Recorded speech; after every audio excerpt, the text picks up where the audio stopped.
A ver, las clases se van a mantener siempre los días jueves en este horario, ¿sí?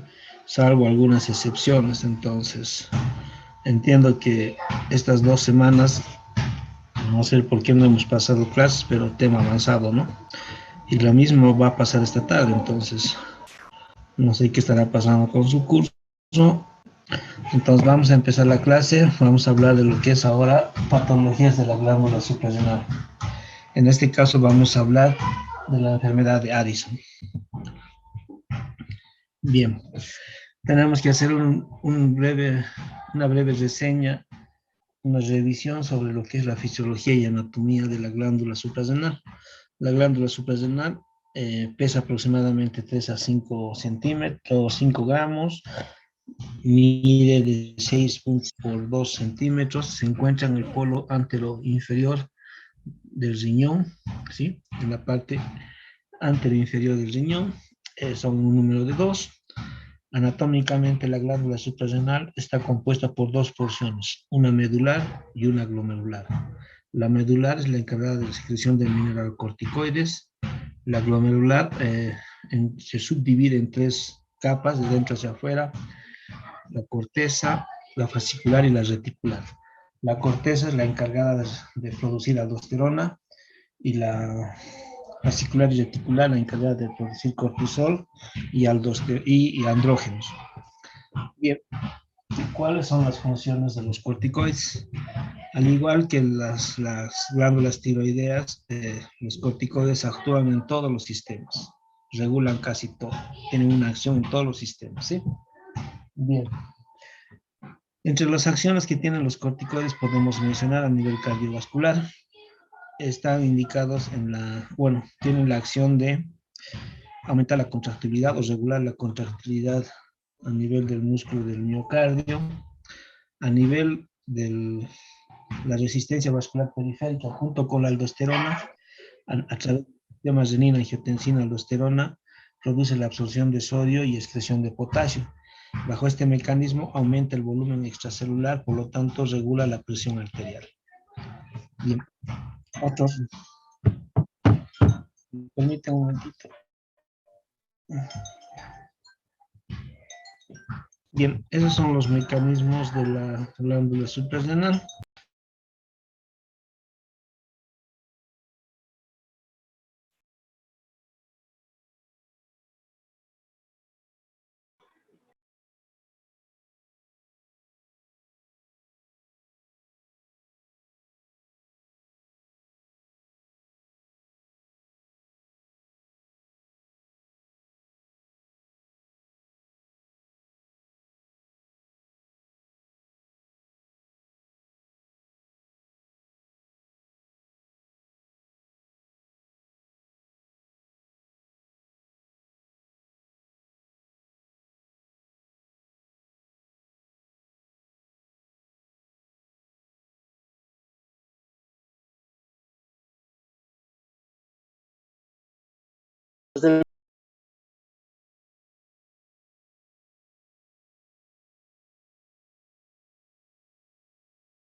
Sí, Doc, ahora se lo escucha. Bien. Entonces, la glándula suprarrenal actúa en todos los sistemas. A nivel metabólico aumenta la neoglucogénesis, es decir, la formación de glucosa. A nivel renal, a través del sistema renina-angiotensina aldosterona, aumenta la reabsorción de sodio y eliminación de potasio. ¿Sí? A nivel de los músculos, el tejido muscular, tejido óseo, Doctor, perdón, produce la no se ve la destrucción imagen. o lisis de células o proteínas encargadas. Bien, entonces actúan a nivel del tejido muscular, tejido óseo, ¿sí? A nivel inmunológico tiene una acción antiinflamatoria, inmunológica y anafiláctica, antianafiláctica, ¿sí? Entonces son múltiples los efectos que tienen los corticoides. Los valores normales de corticoides son la ACTH de 20 a 80 picogramos de cilitro y el cortisol de 10 a 20 picogramos. Bien, también podemos hacer la cuantificación de cortisol salival, cortisol en una orina de tomografías, resonancias magnéticas. El eje corticotropo está compuesto por el hipotálamo que libera la hormona liberadora de corticotropina, llega a la hipófisis anterior, libera la corticotropina, la ACTH, y esta por vía sanguínea llega a la glándula suprarrenal para producir cortisol. Ok. Otro aspecto que hay que mencionar que la secreción normal de cortisol tiene un ritmo circadiano, que quiere decir que se produce más en horas de la mañana que en horas de la tarde. A medida que avanza a las horas de la tarde ya empieza a decrecer la secreción de cortisol. ¿Por qué es importante este aspecto? Porque cuando nosotros pidamos cortisol o ACTH, siempre pidamos la cuantificación en la mañana, porque son los picos máximos de secreción. Si nosotros pedimos en la tarde, van a salir valores bajos, por lo tanto nos van a hacer pensar que es un Addison, ¿sí? Erróneamente. Bien, ¿qué es la enfermedad de Addison? La enfermedad de Addison es un síndrome caracterizado por la hipofunción de la glándula suprarrenal y la hiposecreción de cortisol, ¿sí? Secundario a otras entidades y lógicamente todos los efectos que se producen va a ser por la disminución de corticoides a nivel sistémico. Bien. Vamos a clasificar la enfermedad de Addison o el síndrome de Addison en insuficiencia suprarrenal primaria, secundaria y terciaria. La insuficiencia suprarrenal primaria, también denominada enfermedad de Addison, donde la entidad patológica desencadenante de la enfermedad de Addison se encuentra en la glándula suprarrenal, es decir, patologías dentro de la glándula suprarrenal que producen disminución de cortisol. ¿Sí? Y tenemos la insuficiencia suprarrenal secundaria, donde la patología que desencadena la producción de disminución de cortisol está en la hipófisis anterior. Y terciaria, donde está en el hipotálamo. Por ejemplo, tumores, ¿sí? A nivel del hipotálamo. La Doctor, enfermedad de Addison, ¿sí? no está compartiendo pantalla, doctor.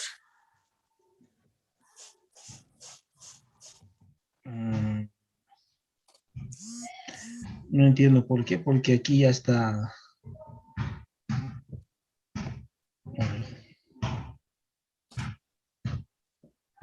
No se ve nada, doctor. Ahora. ¿Ahora se ve? Ahora sí, doctor. Gracias. Bien. Sí, Entonces, como les doctor. mencionaba, existe una enfermedad de Addison, ¿sí? Denominada primaria, ¿sí? Y una secundaria como síndrome de Addison.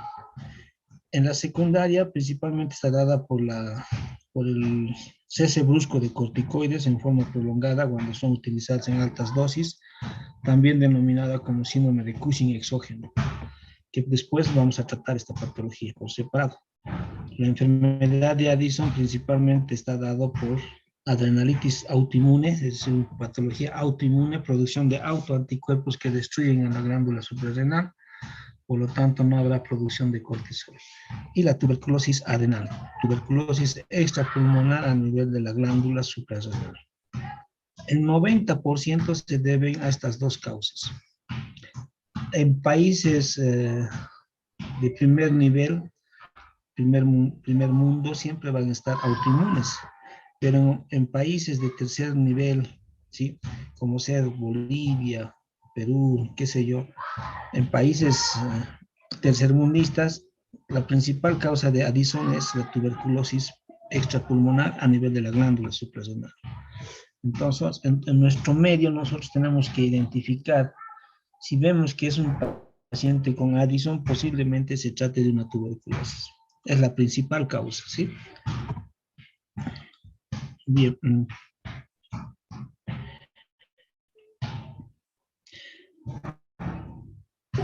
¿Cuáles son las manifestaciones clínicas?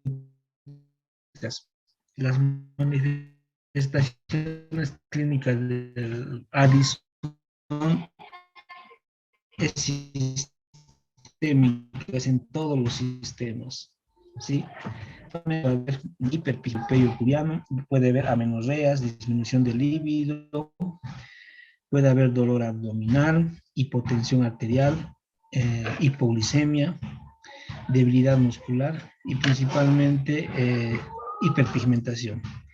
Acá tenemos alguna representación de las principales manifestaciones del paciente con Addison. Es un paciente con pérdida de peso. Es un paciente con adinamia, astenia, hiporexia. Tiene una hiperpigmentación cutánea generalizada, principalmente en lugares de exposición al sol, en los pliegues. La facies, pueden ver el dorso de las manos, donde hay una hiperpigmentación en los pliegues cutáneos. Acá tenemos una persona con aspecto normal y posiblemente con Addison. Pueden ver cómo cambia la fisonomía de sus facies.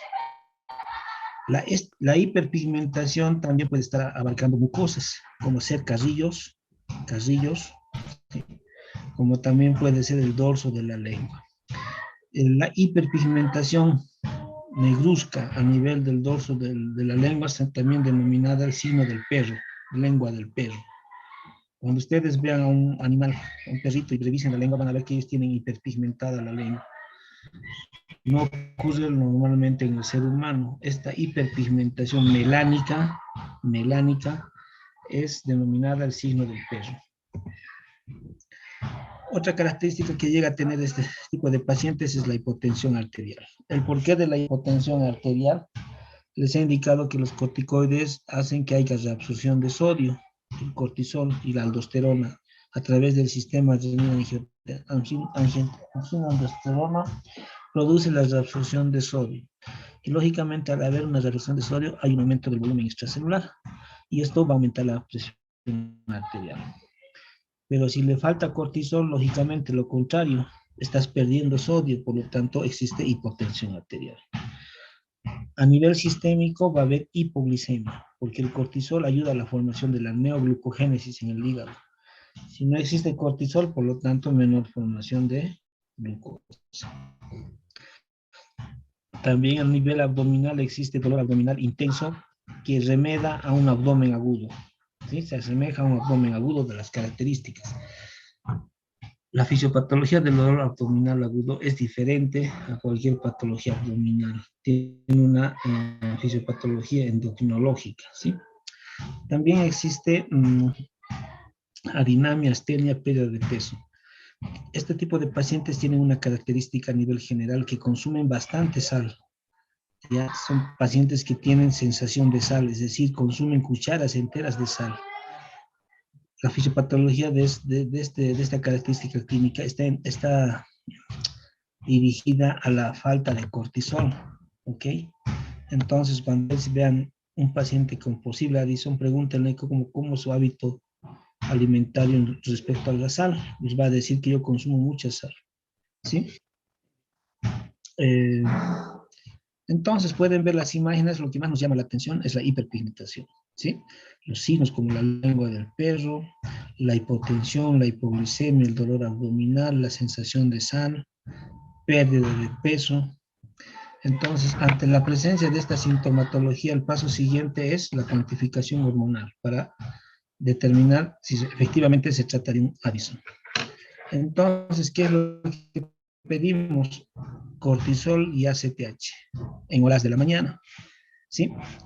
Si tenemos un cortisol debajo de 5 microgramos de decilitro, nos indica que posiblemente se trata de un Addison, ¿sí? Si encontramos un cortisol encima de 18, nos descarta Addison.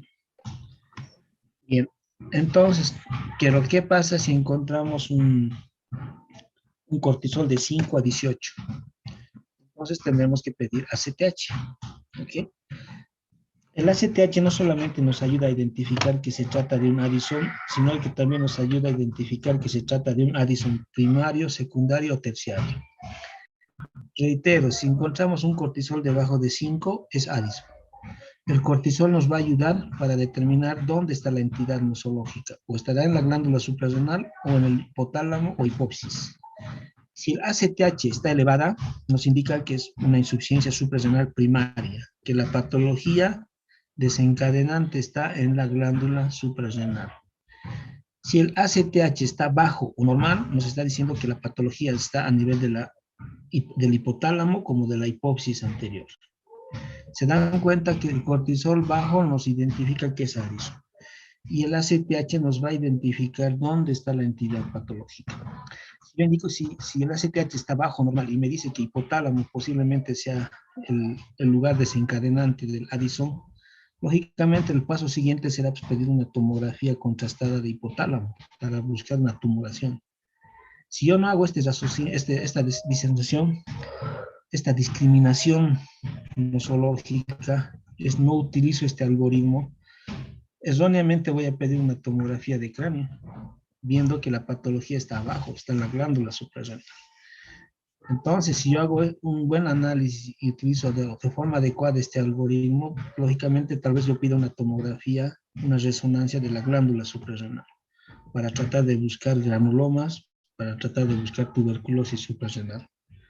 Reitero, cortisol bajo más ACTH arriba es insuficiencia suprarrenal primaria. La patología está en la glándula suprarrenal. Cortisol bajo y ACTH bajo y normal, la patología está en hipotálamo o en hipófisis. También puedo hacer pruebas dinámicas que me confirmen el Addison. Tengo la prueba de hipoglicemia inducida a la insulina. Esta prueba es un gold estándar en Addison, es la que más se debería realizar.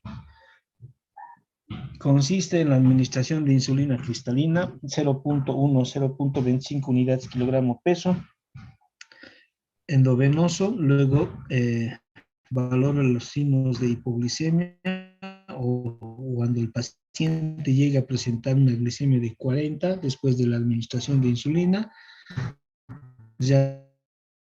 realizo la cuantificación plasmática de cortisol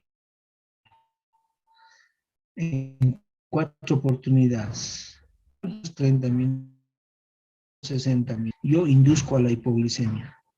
Fisiológicamente y normalmente en cualquier persona humana, cuando existe hipoglicemia, existen hormonas contrarreguladoras que secreta nuestro mismo organismo para poder compensar esas hormonas que son neoglucógenas, compensar la hipoglicemia que está viendo en ese momento en ese organismo. ¿Qué hormonas son? El cortisol, la hormona del crecimiento, ¿sí? El glucagón. Entonces, el cortisol, cuando hay una hipoglicemia en cualquier persona normal, se produce más para poder compensar esa hipoglicemia por la neoglucogénesis. Si estamos hablando de que es un paciente con Addison, lógicamente no existe cortisol. Por lo tanto, no hay neoglucogénesis. Deberíamos esperar que el cortisol aumente en su secreción. El Addison, como no hay cortisol, siempre nos va a dar valores bajos. Entonces, valores bajos debajo de 5 nos confirma que es una insuficiencia suprarrenal. ¿Sí? Y si el cortisol está encima de 18, nos indica que no es Addison. Reitero, esta prueba es la prueba gold estándar en el Addison. Tengo la prueba de agua o de Sofer-Gavilov. ¿En qué consiste esta prueba? Si se dan cuenta, para diagnosticar Addison yo necesito cuantificación plasmática de hormonas. Necesito hacer pruebas dinámicas con administración de algunos medicamentos. Puede que en algún momento yo no tenga opción para utilizar o hacer uso de estos estudios, pues muchas causas, tal vez porque no tenemos laboratorios, tienen que mandar hasta la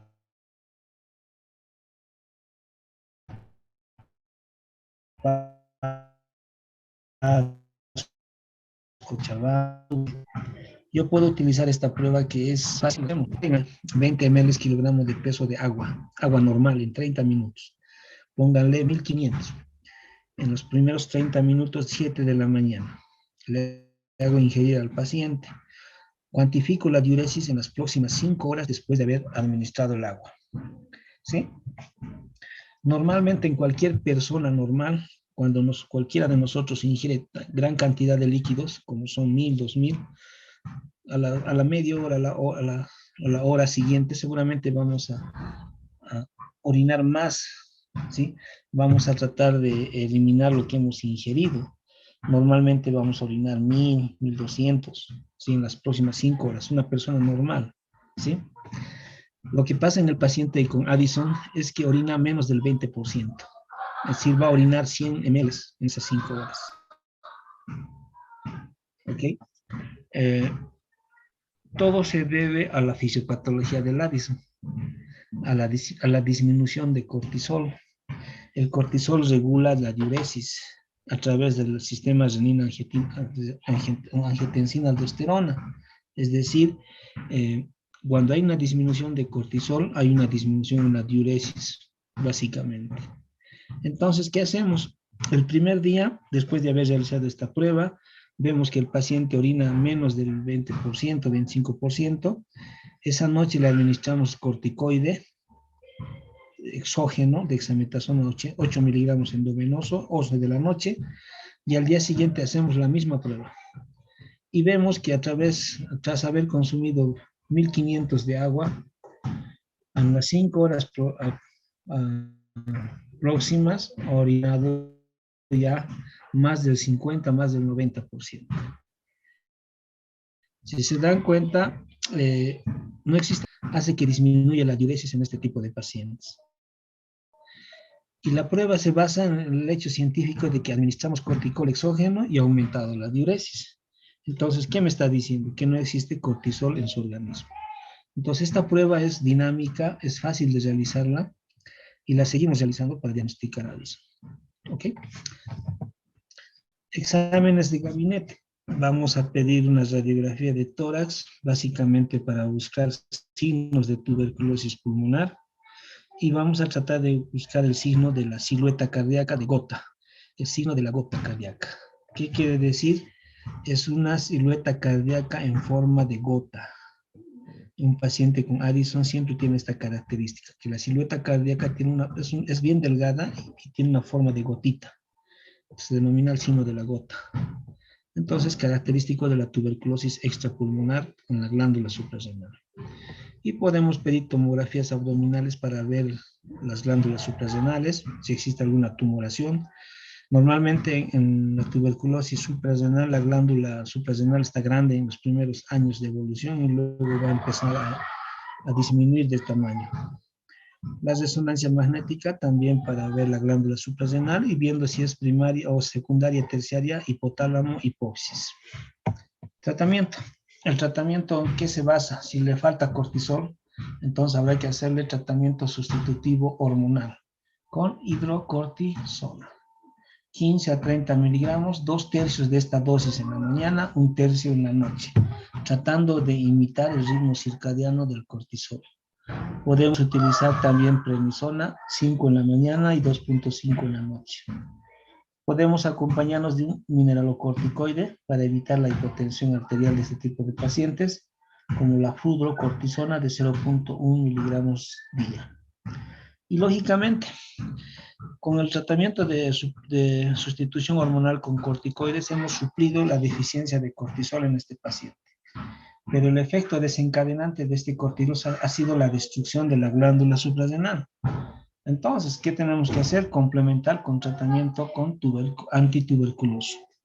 Es decir, el mismo esquema que está establecido por el ministerio, que es 4 meses de isoniazida, rifampicina, piracinamida y 2 meses de isoniazida, rifampicina. Reitero, estás utilizando corticoides para sustitución hormonal, para el déficit que existe. Y vas a hacer tratamiento antituberculoso para tratar la enfermedad que ha desencadenado ya tuberculosis a nivel renal, entonces en otros órganos. Entonces, si no haces tratamiento antituberculoso, el paciente va a fallecer por tuberculosis sistémica. ¿Ok? Crisis addisoniana. La crisis addisoniana es una emergencia, es una urgencia médica que se caracteriza o se presenta de forma abrupta, súbita. Es decir, pacientes con Addison que se descompensan en forma brusca y que pueden fallecer en cuestión de horas. ¿Cuáles son los factores desencadenantes de la crisis addisoniana?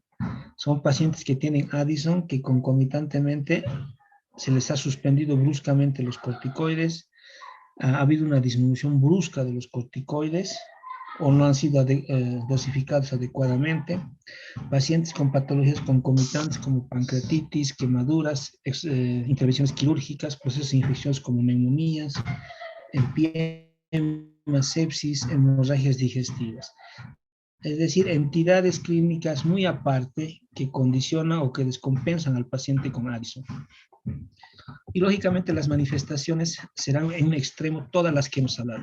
Gran hipotensión, pacientes con 20, 40, 30, 40, con una hipoglicemia de 20, una hiperpigmentación severa, con una gran adinamia, astenia, una hipoglicemia igual, les reitero. Es decir, todas las manifestaciones del Addison en un extremo. ¿Ok? Dolor abdominal intenso, que hace confundir con un abdomen agudo.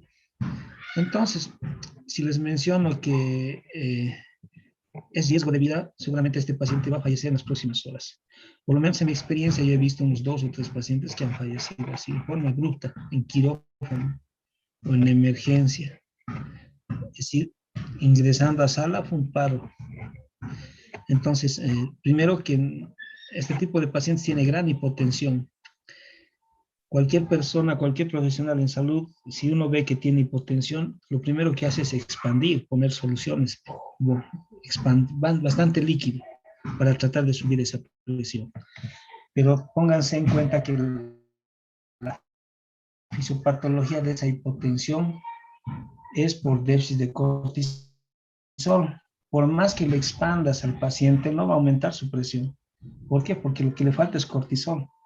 Entonces, no va a haber una buena evolución. Pacientes que están con glicemia de 20, les repones glucosa, le vas a poner cargas de glucosa. Va a pasar 10 minutos, 15 minutos y otra vez hipoglicemia. Esta hipoglicemia daña al cerebro, por lo tanto puede ser irreversible. El problema no es la reposición del síntoma, sino el efecto desencadenante. Entonces, si no les repones cortisol, va a seguir con hipoglicemia. Dolor abdominal que remedia un abdomen agudo. Entran a quirófano y evidencian que no hay nada. ¿Entienden? Entonces, erróneamente han entrado al quirófano. Entonces, las manifestaciones de este tipo de pacientes es en forma severa. La primera dificultad que se tiene en este tipo de pacientes es un diagnóstico, digamos, que no lo hagan en forma precisa, rápida. Si tú ves que está hipotenso, que está con hipoglicemia, que tiene sensación de sal, existe hiperpigmentación, lengua del perro, es Addison. Entonces, ¿qué corticoides? Entonces, no va a mejorar por más que es una dobutamina para presión. El paciente fallece por un hipovolémico. El dolor abdominal está indicado con nada y fallece por shock halogénico. Hace una hipoglicemia severa con daño cerebral. Cerebral.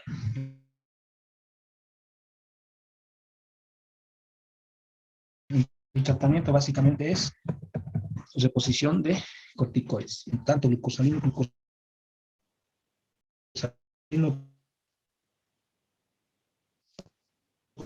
como salino, y realmente para la reducción de 100 miligramos cada 6 en las primeras 24 horas, 100 miligramos cada 8 horas en las próximas 24 horas, y al tercer día 100 miligramos cada 12 horas, cuarto día 50 miligramos cada 2 horas. Es decir, vamos a disminuir paulatinamente.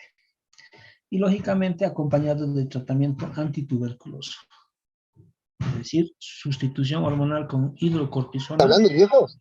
Y tratamiento con tuberculosis, un tratamiento específico para tuberculosis pulmonar. Reitero, la Addison muchas veces no se diagnostica y el paciente fallece en emergencia o en el momento que está ingresando a sala. Bien, con eso concluimos la clase, nos vemos la próxima semana. Se respeta los horarios salvo que nos pongamos de acuerdo, por favor. Listo. Gracias, doctor. Hasta luego. Gracias, hasta luego.